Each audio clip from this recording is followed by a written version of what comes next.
अस्सलाम वालेकुम। यहाँ पर आधा किलो ले लिया है बोनलेस गोश्त, आधा टेबल स्पून कुटा हुआ जीरा, हाफ टी स्पून चाय का चम्मच लाल मिर्च, आधा चाय का चम्मच कुटी हुई काली मिर्च और आधा चाय का चम्मच कुटी हुई लाल मिर्च, 1 टीस्पून नमक और 1 टीस्पून लहसुन का पाउडर। 1 टेबल स्पून डालेंगे हम इसमें बारबेक्यू सॉस, 1 टेबल स्पून इसमें हम डालेंगे डार्क सोया सॉस। ये जैसे ही थोड़ा सा एक तरह, अब इसकी साइड पे हम लगाएंगे तेल।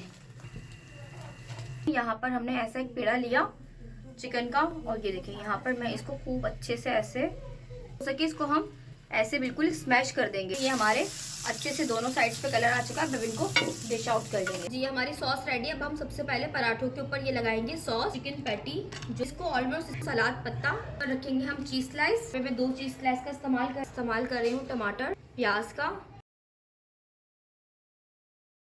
सब्सक्राइब शेयर जरूर कीजिएगा। इंशाल्लाह मिलते हैं आपके साथ बहुत ही अच्छी किसी नेक्स्ट वीडियो के अंदर। अल्लाह हाफिज़।